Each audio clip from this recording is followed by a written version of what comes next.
1961 Topps Mantle. This is recently graded. It's just returned back from SGC.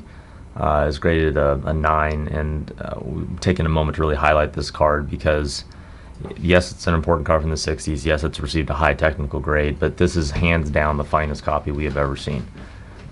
No card is perfect, and this card has some flaws, which we'll try to point out. But in terms of eye appeal, we've just never seen this card look like this.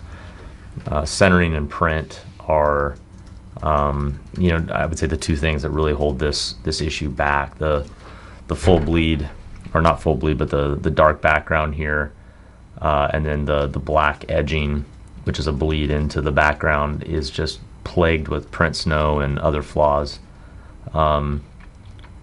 It never really comes looking quite like this. This is just a jet black, free of any voids of black paint. You've got almost no snow of any kind. There's no fish eyes. I think the other thing that you notice around this borders, oftentimes we'll see these little what we call fish eyes, which are these little print dots that kind of get strewn about from the production process. So the print, focus, everything is just otherworldly. There's no print flaws down here in the colored region either. And then the centering is just flawless. It's absolutely dead centered. If anyone else has seen this card look like this, we'd love to see an image of it. This is just a unicorn from the 1960s, and certainly one of the most important productions. So really excited to be featuring it. It's a recipient of our exceptional eye appeal designation, which for us is saying it's in the top 15%, but it's also saying that we don't disagree with the grade. We see why it's a 9 and not a 10, but that we think it's about as good a 9 as it could ever surface in the market. As I said, there are some flaws. It's mostly just very, very subtle corner wear, mostly to the upper left. This corner is virtually flawless. The edges are immaculate.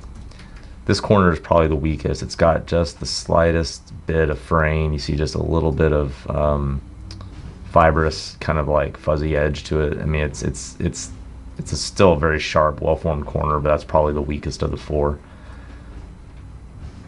This upper right has just the slightest little fleck as well of wear. Lower right's pretty nice. From the back, card looks a little bit nicer even than from the front. It just has qualities that you just never see on the issue. It just really is a special example. So yeah, all told, it's a special card in its own right, but for us, it's the quality that really makes this card just a irreplaceable example. The card just glows, lights up a room. We really love it. If you're in the market for the very, very best, I think this is a card that you'll have to look at very closely.